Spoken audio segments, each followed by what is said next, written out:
네, 오늘 같이 나눌 말씀은 출애굽기 15장입니다. 출애굽기 15장 22절로 27절까지 말씀. 우리 한 목소리로 같이 천천히 봉독하시겠습니다. 모세가 홍해에서 이스라엘을 인도하며 그들이 나와서 수르 광야로 들어가서 거기서 사흘 길을 걸었으나 물을 얻지 못하고 마라에 이르렀더니 그 곧 물이 써서 마시지 못하겠으므로 그 이름을 마라라 하였더라. 백성이 모세에게 원망하여 이르되 우리가 무엇을 마실까 하며 모세가 여호와께 부르짖었더니 여호와께서 그에게 한 나무를 가리키시니 그가 물에 던지니 물이 달게 되었더라. 거기서 여호와께서 그들을 위하여 법도와 율례를 정하시고 그들을 시험하실세 이르시되 너희가 너희 하나님 나 여호와의 말을 들어 순종하고 내가 보기에 의를 행하며 내 계명에 귀를 기울이며 내 모든 규례를 지키면 내가 애굽 사람에게 내린 모든 질병 중 하나도 너희에게 내리지 아니하리니 나는 너희를 치료하는 여호와임이라. 그들이 엘림에 이르니 거기에 물샘 12과 종려나무 70그루가 있는지라 거기서 그들이 그 물 곁에 장막을 지니라. 아멘. 오늘 본문은 이스라엘 백성들이 출애굽 이후에 처음 맞닥뜨리는 고난입니다. 인생의 문제 앞에 성경은 그 고난에 대해서, 고난의 유익에 대해서, 야고보서는 심지어는 고난을 기뻐하라 그렇게까지 말씀하고 있지만 아멘이라고 답하면서도 내게 오는 거는 좀 모든 사람들의 마음이죠.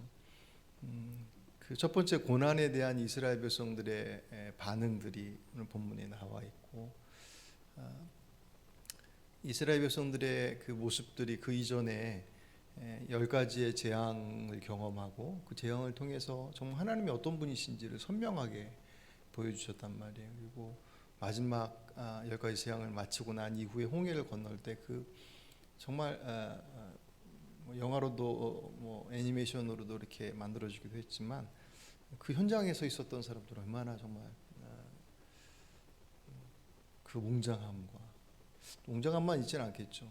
물이 벽이 되어서 그 흑암 속에서 그 바닷길을 육지처럼 걸어가면서 저기 혹 덮치지 않을까라는 두려움 반, 기대 반, 그런 모습들을 거기를 건너서 갔던 그들이 만난 첫 번째 그 인생의 문제는 이제 마실 것에 대한 문제였습니다.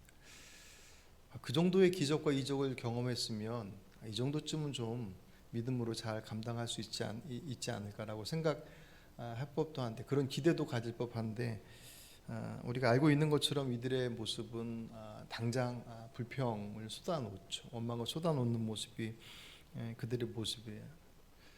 제가 우리 요새 이제 출애굽기 말씀 묵상하고 있어서 말씀드렸지만 워낙 못된 사람들이고 못난 사람들이어서 그랬어라고 보이기보다는 그들의 모습 속에서 우리들의 모습, 나의 모습을 사실 더 많이 보거든요.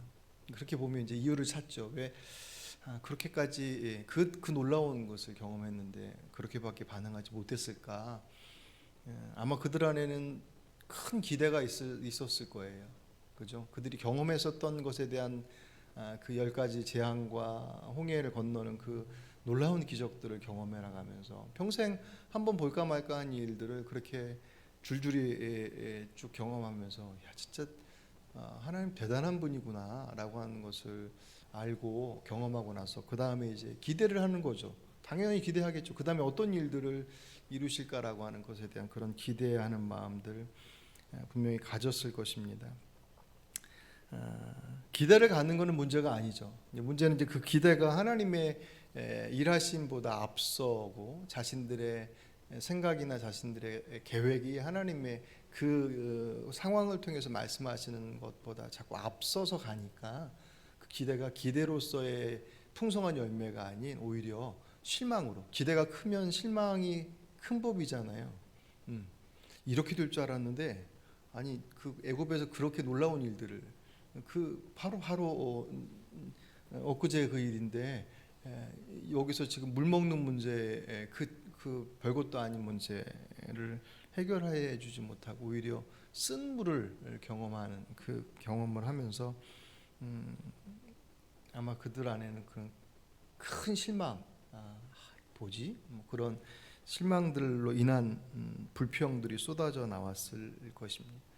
또 하나는 아직 그들의 상태가, 이스라엘 백성들의 상태가 어떤 상황들을 맞닥뜨리는 데 있어서 믿음으로 바라보고 믿음으로 반응하기보다는 아직은 그들의 상태가 아주 어린, 우리가 이제 신약의 표현으로 하면 이제 막 거듭났다고 표현하기도 조금은 좀 애매한, 하지만 하나님의 백성으로서 이제 홍해를 건너왔잖아요.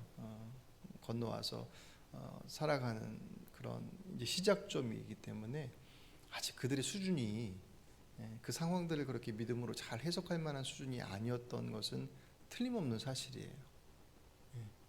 이게 보면서 딱 생각났던 게, 이 훈련병 군 입대해서 훈련소에 딱 들어가면 뭘 해도 어색하거든요. 어색한 게 아니라 어설프죠. 뭐 밖에서 무슨 어디 대학을 나왔니, 뭐 했느니, 뭐 사회에서 뭘 했느냐라고 하는 것하고 상관없이 군 입대해서 훈련소에 들어가 있는 훈련병들은 하나같이 다 어수룩하고 부족하기 짝이 없습니다.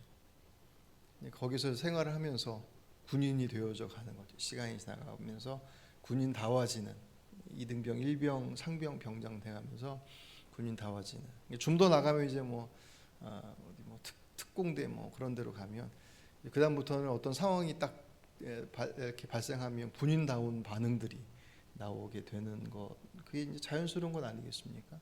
딱 입대하자마자 훈련소 들어가자마자 착 돌변해서 특공대가 되는 게 아닌 것처럼 믿음의 자리도 결국 그들이 그 상황들 온갖 기적과 이적을 경험하고 나왔지만 그들 안에서의 모습은 아직은 믿음보다는 감정으로서 반응할 수밖에 없는. 왜냐하면 애굽에서 살았던 시간이 430년이고 출애굽하기 직전까지 그들의 상황은 노예로 살았단 말이에요. 그죠? 자신의 의지가 아닌 다른 사람에 의해서 그 생명이 좌지우지되었던 철저히 본능에 따라 살기 위해서 반응해야 했었던 상황에 대처해야 했던 것들이 그들의 삶의 패턴들이었습니다. 그러니까 어쩌면 이들의 이 반응이 그들에게 있어서는 무리도 아니겠다. 아무리 놀라운 기적을 경험했다 할지라도, 그래서 거기에 대한 기대가 막 올랐다 할지라도 그 기대가 기대로서의 열매를 갖기까지는 아직은 이들의 상황들은 부족한 자리였을 것이다. 그래서 그런지 하나님께서 이들의 상태에 대해서 뭐라 하지 않으셔요. 이제 막 태어난 애한테 왜 못 뛰어? 라고 얘기하지 않는 것처럼 이들의 그 연약함의 모습에 대해서 그들의 연약함들을 이렇게 나무라지 않으십니다. 오히려 이제 그들의 반응이 믿음으로 반응하지 못한 정도가 아니라 오히려 자신들이 가지고 있었던 그 옛 습관으로서 상황들을 인지하기 시작하는 거예요. 무슨 얘기냐면 이들이 그 물이 없어서 물을 찾았는데 찾은 물이 쓴 물이었잖아요. 그것을 보고 이들이 무엇을 연상했냐면 애굽에서 첫 번째 그들이 경험했던 재앙, 기적이 뭐였냐면 물이 피가 되는 기적이었어요. 그래서 애굽에 있는 모든 물들, 강, 노천에 나와 있는 모든 물들이 다 피로 변해서 하나도 먹을 수 없고, 그래서 애굽 사람들이 샘을 파서 먹었다고 기록되어 있거든요.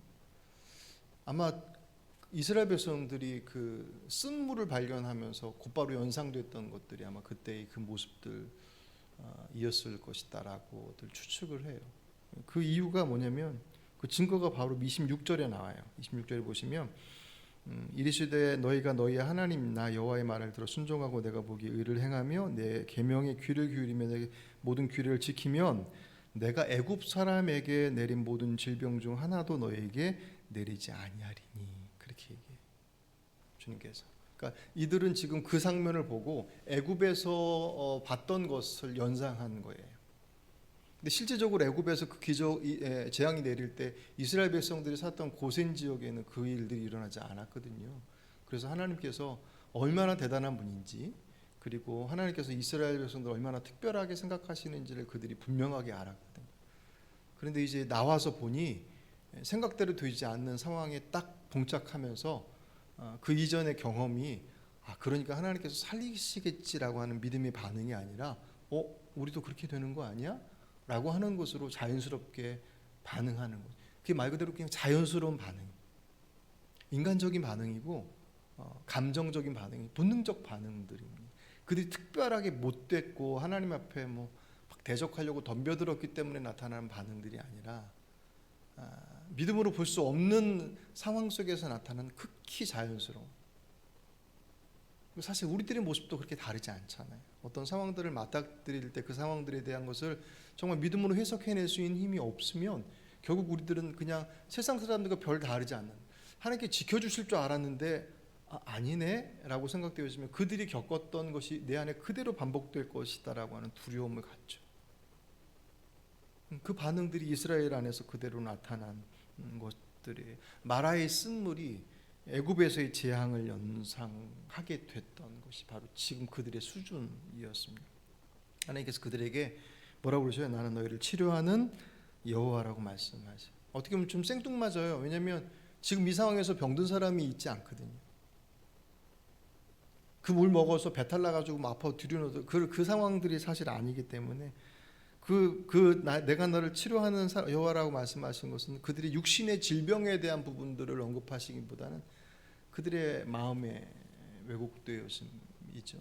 그 상황 속에서 적용시킨다고 한다면 하나님의 인도하심들 앞에 그분을 신뢰함으로 그분을 하나님으로서 여기지 못하는 불신의 병, 온갖 우리들 안에 그런 우리들이 가지고 있는 우리들의 경험과 온갖 것들이 하나님보다 앞섬으로부터 나타나는 여러 가지, 그게 두려움이 됐던 아니면 감정적으로 막 그렇게 들락날락하는 모습이 됐던 건강하지 못한 반응으로 나타나는 모든 것들에 대해서 치료하시는 분이시다 이렇게 말씀하십니다. 저절로 하시겠느냐 할 때 그렇지 않죠. 오늘 본문은 그런 면에 있어서 세 가지의 팁을 주는데 첫 번째가 뭐냐면 주님을 구하는 자.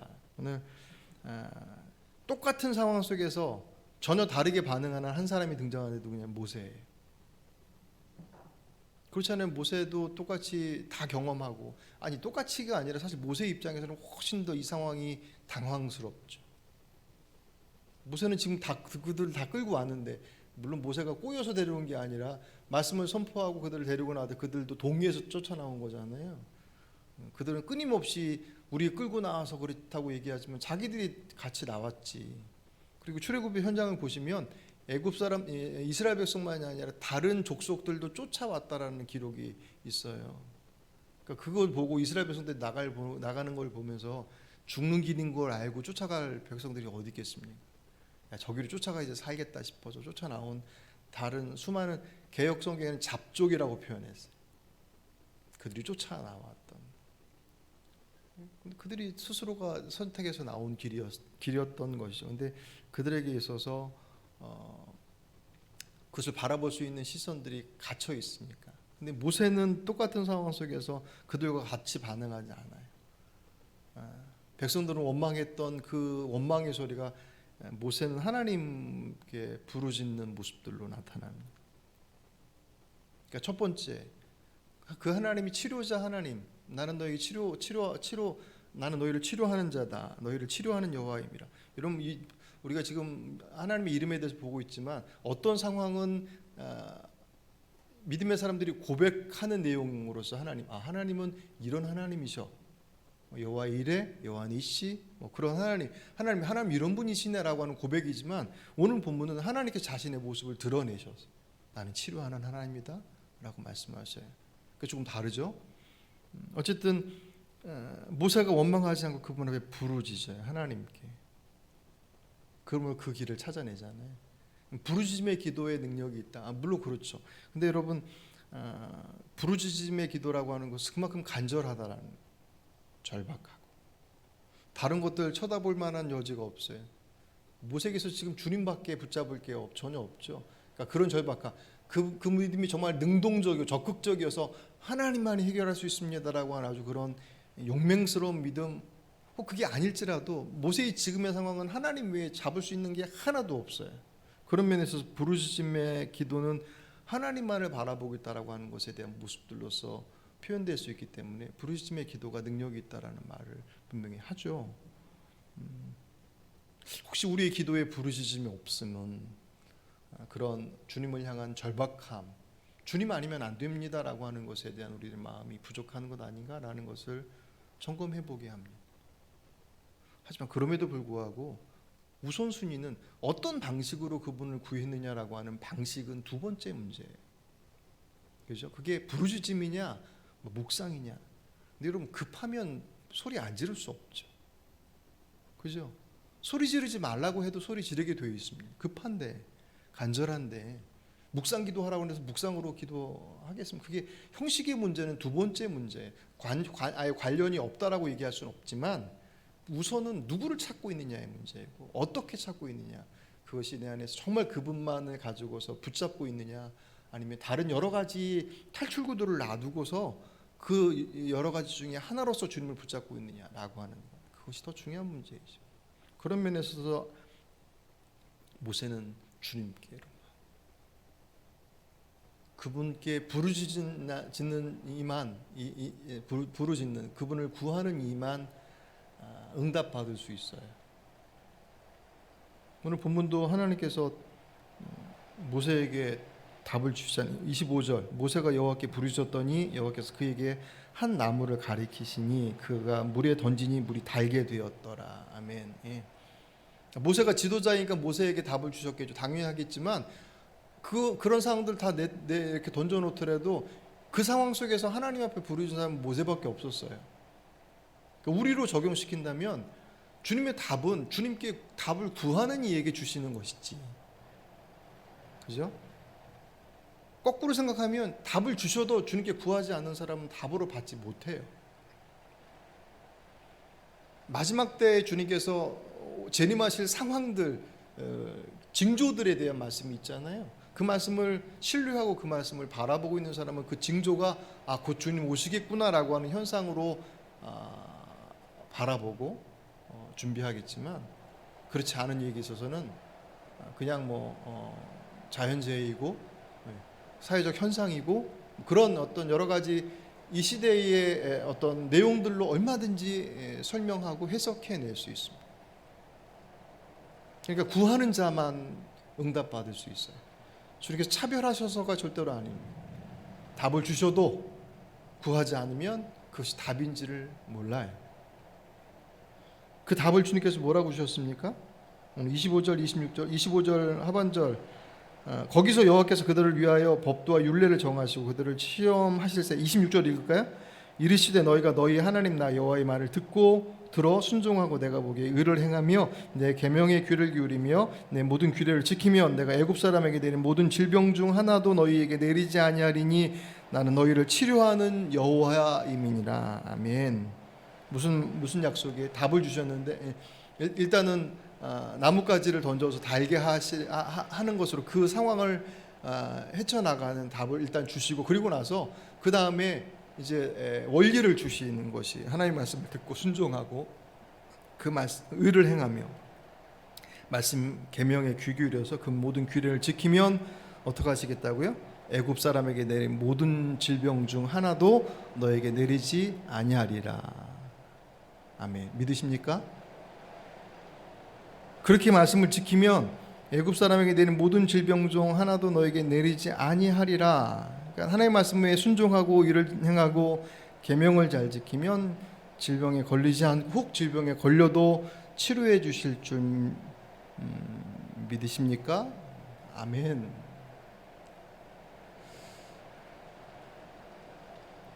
근데 좀 찝찝해요.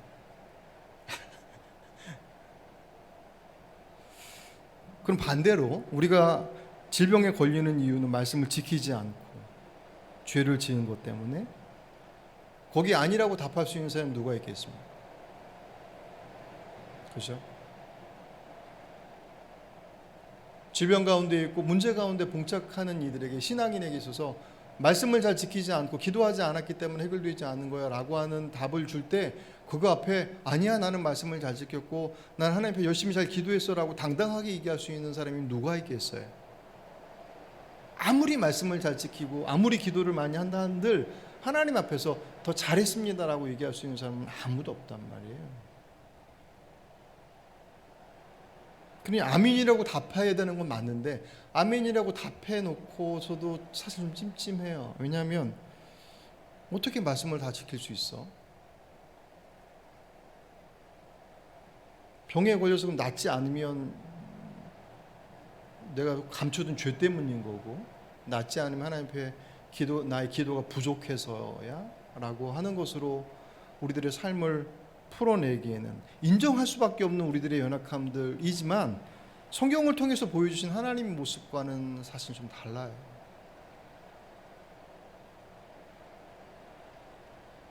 진짜 하나님께서 이스라엘 백성들이 원망했던 것처럼 광야에서 죽이려고 그들이 그렇게 늘 불평하잖아요. 차라리 애굽에서 종으로 살던 게 낫지 여기서 굶겨 죽이려고 데리고 나왔느냐 그렇게 원망하지 않습니까? 근데 하나님께서 정말 그러시려고 데리고 나온 게 아니잖아요. 예. 하나님께서 우리를 구원하시려고 아들을 내어주셨어요. 그죠? 그리고 그 아들이신 예수님께서는 자신의 생명을 자신의 하늘 보좌를 포기하시고 내려놓으시고 인간이 되셔서 목숨까지 내어주시면서 우리를 구원하신 분이셔요.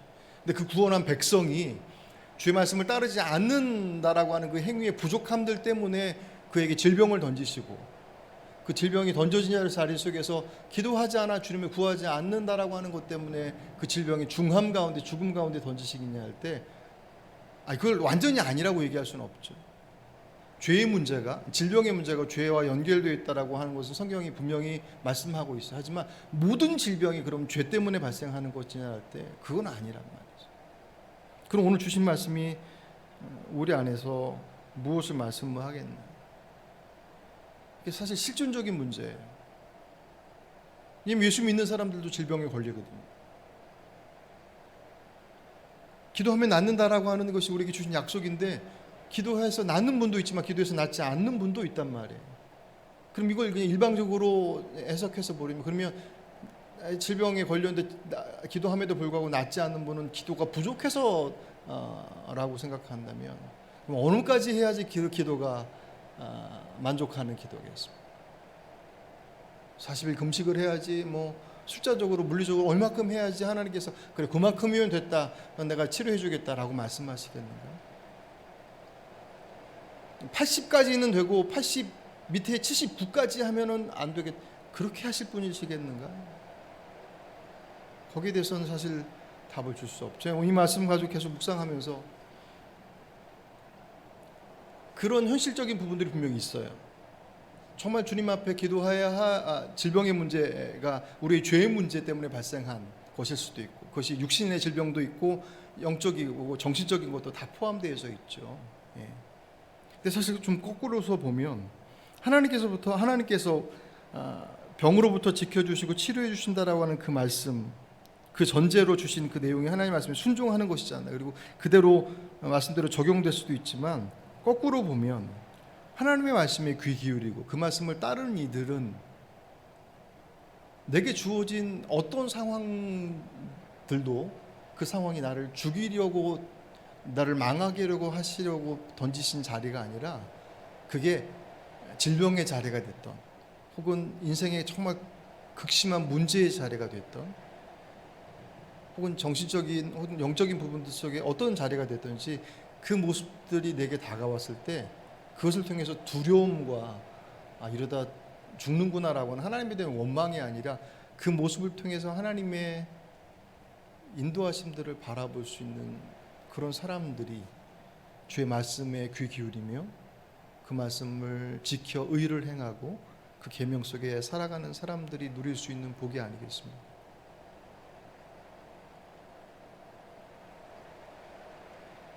거꾸로 얘기하면 아무리 주님께서 복을 주셔도 주님과 연결되어서 세상을 보지 않으면 그 복이 되지 않더란 말이에요. 정말 그렇잖아요. 근데 아무리 보잘것없고 연약하다 할지라도 그분과 연결되어 있으면 그 연약함들 속에서, 심지어는 질병의 자리 가운데, 심지어 우리가 낮아짐의 자리들 속에서도 그 하나님의 모습들을, 일하심의 모습들을 바라볼 수 있더라. 나는 치료하는 하나님이다라고 하시는 그 말씀이, 기도함으로 우리의 모습들을 치료하시는 모습들로도 분명히 하나님께서 일하시지만, 그 반대의 모습들 속에서 혹 그것이 내 질병이 치료가 되지 않더라도 내 마음속에 그분의 일하심들을 바라볼 수 있는 모습들로 그 상황들을 얼마든지 치료하시더라는 거예요. 예. 우리의 기대는 내 문제가 해결되고 질병이 치료되어지고 그 모든 것들로부터 깨끗해 되어지는 것, 그것이 우리들의 기대이죠. 하나님께서 그 기대를 잘못됐다고 말씀하시거나 안 된다고 말씀하지 않으십니다. 하지만 주님의 일하심은 우리들의 그 기대를 항상 넘어선다는 것이 우리들의 생각과는 다르게 움직이실 때가 많더라는 거예요. 근데 그 많음은 우리를 절망시키게 하거나 망하게 하거나 우리를 공경에 처하게 하기 위하심이 아니라, 심지어는 그 상황 속에서도 마저도 하나님의 선하신 인도하심이 있다라고 하는 것을 볼 수 있는 자, 그가 어떤 사람이냐면 주님의 말씀 가운데 거하는 사람.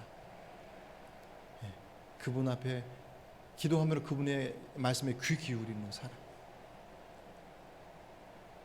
저는 이게 훨씬 더 중요하다고. 아니, 우리들의 삶 속에서 훨씬 더 실존적으로 만나는 문제들 앞에 성경 우리에게 더욱더 분명하게 주시는 답이에요. 오늘 이 시간 여러분들이 가지고 나오신, 또 우리 전혜 수장님도 같이 오셨는데 어머니 위해서 기도하고, 우리들이 맞닥뜨려져 있는 질병의 문제 앞에, 그것이 육신의 질병도 있고 여러 가지 우리들의 상황도 있지 않습니까? 그것을 놓고 하나님 앞에, 하나님 어떻게 합니까? 라고 구하는 것은, 뭐 어떻게, 상황이 어떻게 라고 하는 것들을 이해하고 뭐 어림잡고 그런 것들 다 뒤로 하고 그분 앞에 서는 것이 가장 중요한 것입니다. 그럴 때 그것을 해결해 주시던, 아니면 그것을 바라볼 수 있는 시선을 주시던, 상황을 바꿔주시던, 그 상황을 감당할 수 있는 능력을 주시던, 그 모든 것들이 그분을 바라봄으로부터 시작되었습니다. 오늘 이 저녁 함께 하신 여러분들, 우리가 이 저녁 한 주간 동안 기도하는 시간들이, 뭐 늘 오시는 분들이 지금 계속 오시니까 온라인도 마찬가지고, 여러분에게 있어서 정말 주님을 바라보면 하나님께서 그 상황들을 피하게 하시는 경우도 분명히 있어요. 질병 가운데 있는 부분들도 치료하시기도 하시고, 문제들에 대한 것들을 주님께서 정말 확 뒤집어 주기도 하십니다. 하지만 혹 그리 하지 아니하실지라도 그분을 바라보고 있는 이들에게 있어서의 모든 상황들은 결국 내가 잘 이해하지는 못하고 내 마음 가운데 기대와 좀 다른 모습일 수 있어도, 그것이 오히려 내가 기대하고 내가 소원하는 것보다 훨씬 더 좋은, 더 가치 있는, 더 존귀한 결과를 맺게 되는 과정이 될 수 있다라고 하는 그 믿음을 가지고 기도하시고, 오늘 여러분들의 문제를 주 앞에 맡겨드리는, 그래서 어떻게 응답하시는지 귀 기울이고 그 말씀을 따라서 살아가는 복된 믿음의 삶을 살아가시길 주의 이름으로 축복합니다.